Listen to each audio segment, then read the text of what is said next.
Mesdames et messieurs, bonsoir et bienvenue dans Viva Événement en version française en cette soirée du jeudi 17 juillet 2025. Dans les actualités de ce jour, il n'y aura pas de privatisation de la Jirama. Le président Ange Radzoïl n'a été clair à ce sujet lors de sa rencontre cet après-midi à Yavlou avec le syndicat des employés de cette société d'État. L'échange a porté sur le plan de redressement de la Jirama et les moyens à mettre en œuvre pour améliorer la situation de la société. Le président de la République a affirmé non seulement que la Jirama ne sera pas cédée au secteur privé, mais aussi qu'elle devra impérativement se redresser d'ici 3 ans. Reportage de Jodikel Rajaniri et Indra Zanjebe.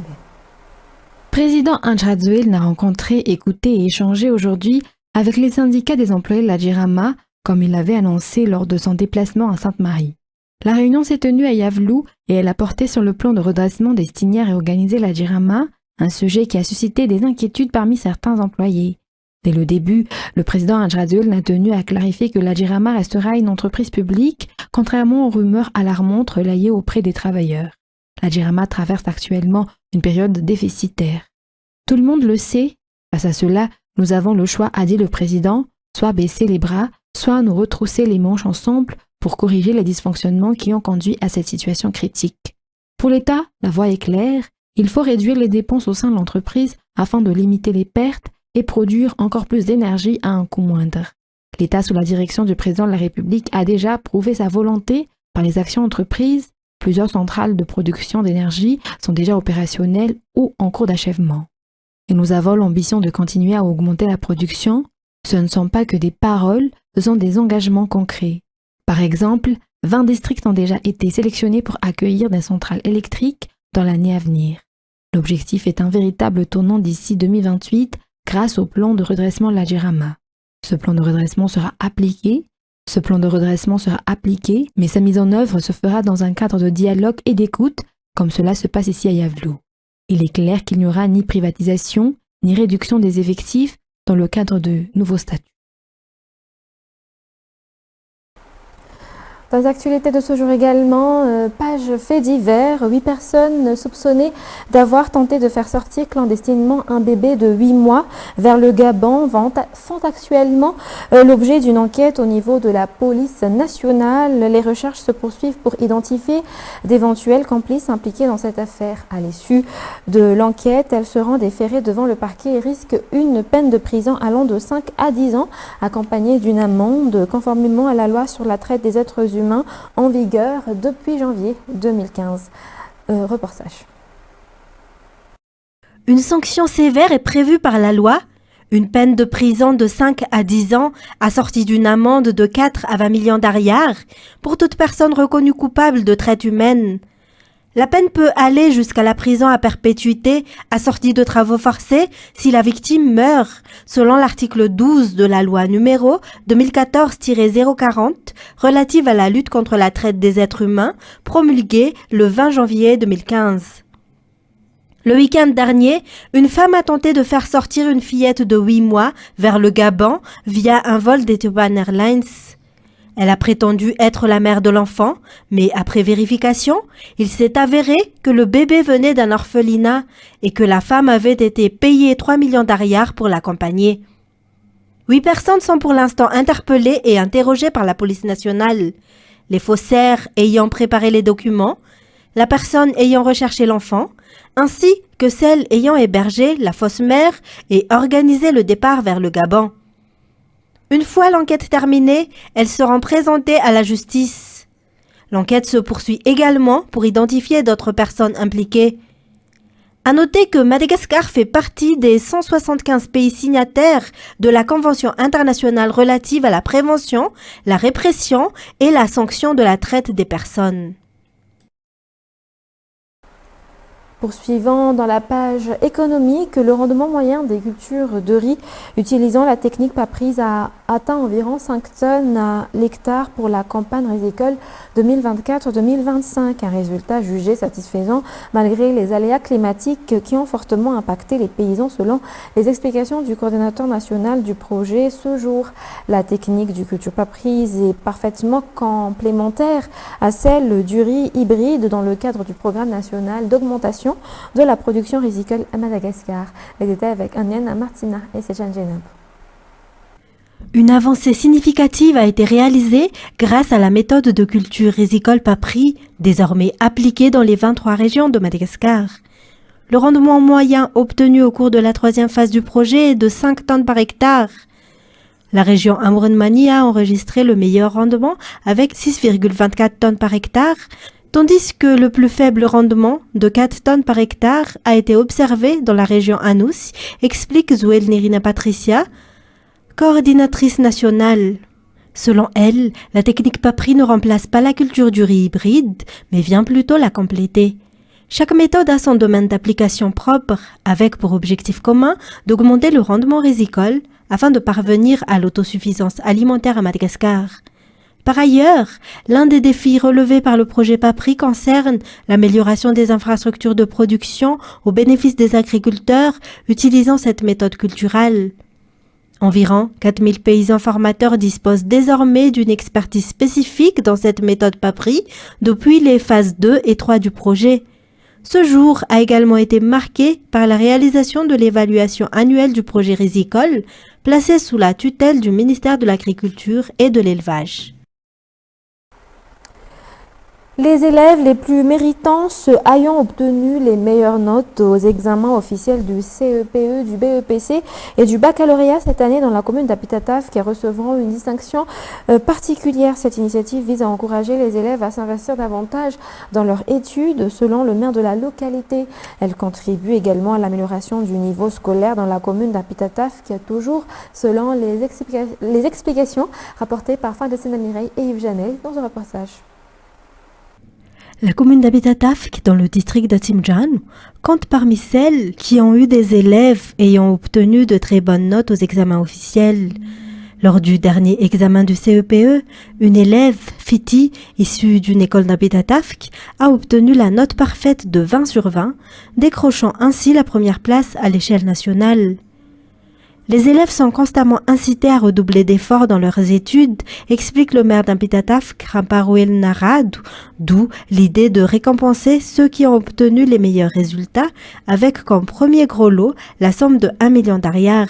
Une prime de 800 000 ariars sera également remise au premier de chaque série dans la commune d'Apitataf pour le baccalauréat.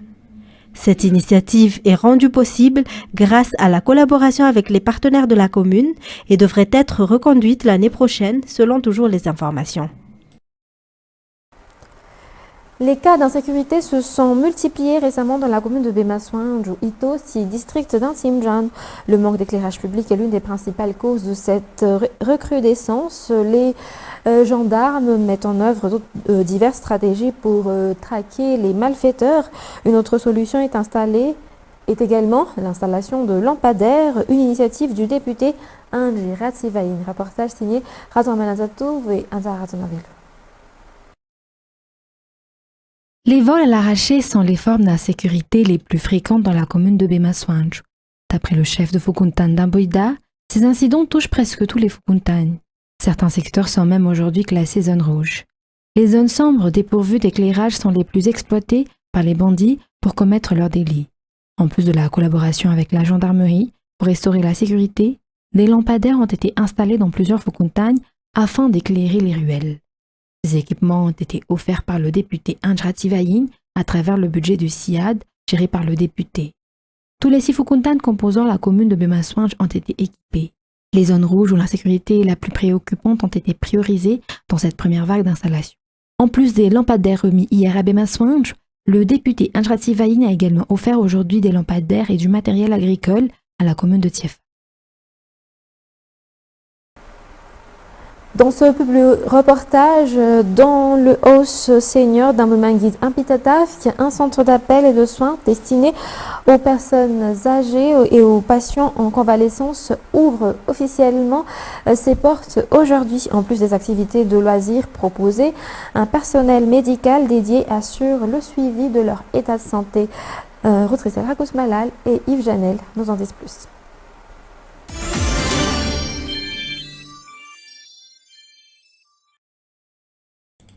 Situé à Amboimanguid, Apitataf, au sein du Live Hotel, Le House Senior dispose de 10 chambres et peut accueillir à la fois des personnes âgées et des convalescents ayant besoin d'air pur et d'un environnement paisible. Il est essentiel de respecter nos aînés, une conviction qui a motivé Rakuten Eric à créer ce centre. L'admission y est rigoureusement encadrée. Le séjour présente de nombreux avantages pour les personnes âgées. Au-delà de la compagnie d'autres seniors, diverses activités de loisirs leur sont proposées, notamment de la musique, des jeux de société, de la lecture, etc. Les frais mensuels à partir de 2 millions d'ariars couvrent l'hébergement, les repas et l'ensemble des soins apportés aux résidents. Le centre est officiellement ouvert à partir d'aujourd'hui et une cérémonie religieuse a été organisée pour marquer l'événement.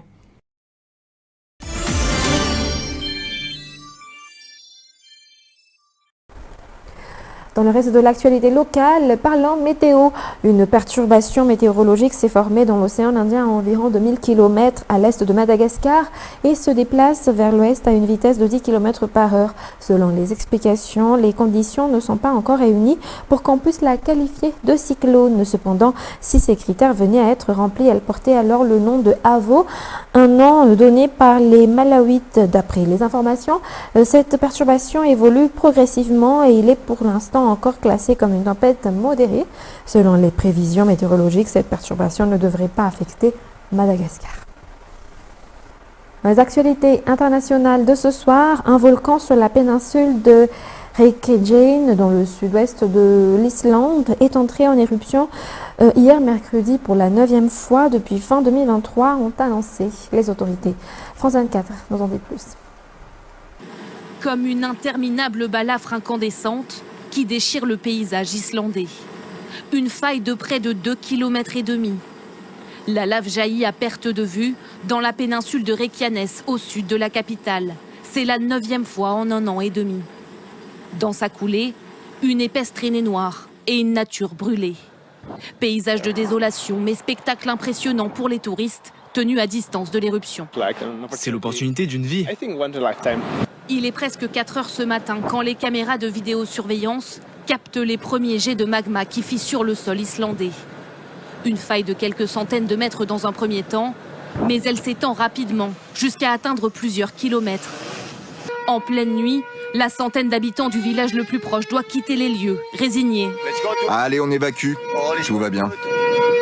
Tout comme cette touriste qui séjournait au célèbre spa du Blue Lagoon, réveillée par les alarmes d'évacuation déclenchées par les premiers signes d'activité sismique. Juste le temps d'emporter sa valise. Dans le ciel, d'épais panaches de fumée toxique. L'agence météorologique appelle les Islandais de toute la péninsule à se confiner chez eux. On vient de recevoir un message sur notre téléphone qui dit que nous devons rentrer chez nous à cause de la qualité de l'air.